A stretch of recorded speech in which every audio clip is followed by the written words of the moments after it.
Hi guys. Hi, is this better? So much better. Gosh, yes. So I was just going to say, I was going to run us through a little of what we had talked about. So we had talked about the fact that you're 2 months ahead of us in this situation, and we went through a bit of a timeline of what it was Mm, like for you. You were on vacation in the Philippines, what it was like to yes. go through the travel, coming home, what it was like to adapt to being home in your apartment with your parents for a month. And Yeah. we talked about the panic and how you didn't do so well. But then once you sort of turned down the amount of news you were watching, it also turned Mm-hmm. down the panic and helped you move into acceptance. And then that's really Mm-hmm. where you shifted, no pun intended, and found some Mm-hmm. purpose. And I think you were saying it helped ease you get through the process. We can go back to panic, but I think it would be helpful if we continued talking about it. Was so special to hear you say that you're actually thankful that this happened and the lessons that you've learned and the growth that you've had. So if you want to share some of that and continue with us, I would love Mm-hmm. that. And then anything else you want to talk about, and then we can go into some of the questions from others. I would like to go back a little bit about the panic, if that's okay, because I learned so much about, panic from panic that I feel like, Mm-hmm. I think a lot of lessons are universal. It applies to every single situation, and we only make it complicated by assuming it is not. It is only when you accept exactly who you are, that's when you can change. I don't know who said that, but that's like one of my favorite quotes. And I That's feel a like good one. as soon as we accept how we feel, that's how we shift. I'm really grateful for this because now if I'm faced with a crisis, I wouldn't even define it as a crisis unless it's as big as this outbreak. Things will go wrong. However, you don't have to define it as crisis. You can define it just as a problem that you just need to solve, and they can get in line and waiting to be solved. The other thing I want to share is I also learned that, I don't need to be busy to show my value because I feel like before, if I'm not busy enough, if I'm not, suffocating with the amount of work that I have, I feel like I am not of value. The things that keeps coming back, or maybe the patterns that we witness in our life, it's usually because we haven't learned them. And they keep coming back so we can learn the lessons and move on until we really stopped and listen to the message the life situation is trying to tell us. It will keep coming back. You just touched on three amazing things, and I see a question from one of our viewers, so I'll go in order. Are people starting to get back? Are small businesses, are there businesses that haven't come back and that you don't think will come back? Yes, for sure. It would be a lie to say like the economy is not affected by this. I personally haven't really read in depth into the economic impact of this because I think we're still kind of assessing that. There are, retail stores or small owned offline physical stores have been closed because of the outbreak because they Right. couldn't open, but couldn't get like free rent from their landlord. So they are closed. But I also see like business who are thriving because of it, like online education or like even like delivery service, and all the very essential things that we need in this time is thriving. In Chinese, crisis actually defined as a crisis and an opportunity. So in Chinese, it's actually called 危机. Okay. So 危 is with crisis, G is opportunity. There is opportunity within every crisis. If you're expecting to go back to your normal life, back, before the outbreak happened, you can stop because nothing will go back to normal. and everything will change. However, it will change for the better. So you might as well let go of what you know and what you are so attached to and what you wish that you can do, and just focusing on the now and focusing on what you can bring into the space because of this outbreak. That was such a beautiful, beautiful way to put it. And I think that that takes us to the subject of resilience. Life is constantly changing and nothing is certain. You touched upon mental health and resilience in your video that you built during this time. Talk to me about your resilience, or the resilience that you're seeing going on in your community. I think what you just mentioned about how resilience is about trust. And even if maybe you cannot see the light at the end of the tunnel, you trust there is a light at the end of the tunnel and you just keep going. I think it's about like a deep trust in your work, and then continue to build up upon, day by day, and take it day by day. When we're faced with a crisis like this, just see it as an opportunity to practice your resilience muscle group, because at the end of it, you will be so strong. One of my dear friends had asked last week, and this is where we got cut off. She was saying how sorry she is for the racism that you or your country has felt from this outbreak, but she wants to be sure that you know that there's people like me, obviously, who don't feel this way. Her dream is, when this is over, is that people are changed and more compassionate and kinder.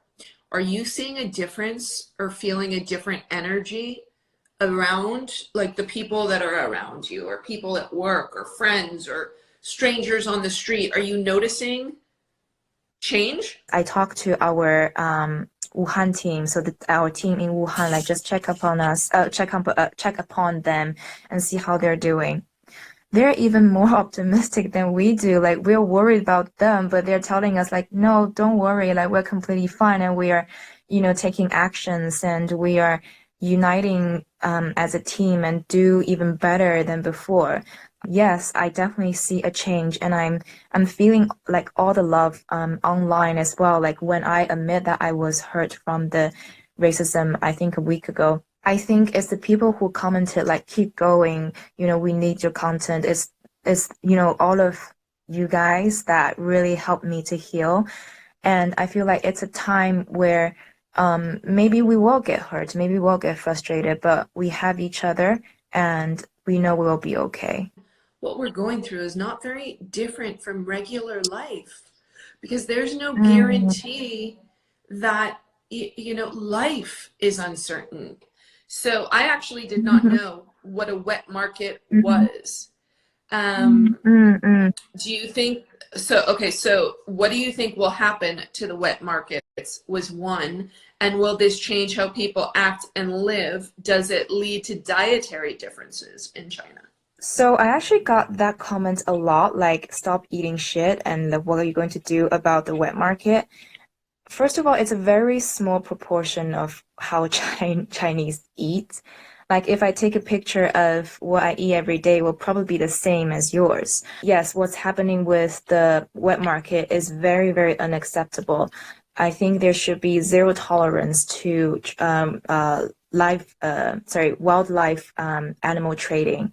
I want this wet market to be closed forever, just to prevent the spread of disease, or at least we need to have a stricter regulations on it. It is out of my hand. It is out of a lot of people's hand. It is very normal that people are worried about the wet market, and, like, personally, like, people in China is worried about the wet market. But we shouldn't put, like, a stigma on all the wet markets, just like we shouldn't put stigma on Asians because, the outbreak started here. Here's two that sort of go together, and then we can talk about whatever you want or close. The first is, do you think that this will change international relationships? The second is, are there going to be changes in international health regulations? I just finished watching Bill Gates' TED Talk. If you haven't watched it, you need to watch it. So good. He pretty much predicted this outbreak 5 years ago, and he was preaching about how we need to make sure that our international health regulation needs to be more comprehensive. We need to have more investment into our R&D. At the time, maybe not, a lot of government is taking him seriously to do enough, or otherwise we wouldn't have this outbreak. I hope like this will be a wake-up call for all of the governments around the world to realize that, sometimes we need to take word of a very wise man and actually do something about it instead of doing something when it's too late. And for the international relationships, again, I think it's the same question as how I see the world will change. I don't know how it will be. I can only for the best. This kind of brings me to a subject that I really want to close on, which is unity. And I think it's beautiful to see the unity that's happening with you and I. I see so much unity that's happening in my smaller community of Los Angeles and the state of California and the United States. How in China have you seen that? And then I want to kind of go into unity and close with unity. So in China, I think our very main message that is shown on every single day's news is we are in this together. If one person is hurt, then all of us are hurting. And that's why we need to do our best part to heal together. If you don't have enough resource, then none of us has enough. It's the perfect time to practice like empathy, and then really to understand like we are going through the same thing. We are feeling the same experience. And you are no different than me. Like we are mirrors for each other. And then what you see in me is what you have in you. I see a lot of people coming together because if we don't, then we won't be able to get through it. So I think that's what I saw in China. Hearing that finally that Wuhan will be open, it literally, it makes me want to cry, because knowing that you're so far ahead of us and what we've been through, knowing that there's hope, praying that, everybody can stay free. Jing, this has been so beautiful, and thank you. And you are such a light and a beautiful soul. And I'm so grateful that COVID and this world brought us together. Is there anything, you've already been so incredible, is there anything you want to leave us with? This is the perfect timing to look inward. I think I'm seeing a lot of posts about like how being at home is bored, but I've never felt a single moment that being home is bored. I'm in fact busier than ever. Instead of looking outwards, explore inward, because it's an adventure that you've probably never taken. And when you do that, you will realize you have a lot more to give. And then you will realize, if you don't know your life purpose, maybe this is the perfect timing to do that. A crisis like this, as terrible and traumatizing it can be for a lot of us, it's also a blessing. And it's our choice to define, it's our choice how this crisis will define us as, an individual and as a race and as, the whole human race, I think maybe what I will leave with everyone is, make a decision what this outbreak means to you and how it will change your life purpose, or even help you to find your life purpose. So find a blessing, and I feel like it will take a lot of courage to do that. But yeah, have the courage to see the good in the bad, and to see the hope when maybe that you can't see hope yet. And that takes courage, and I feel like that's a courage we all have.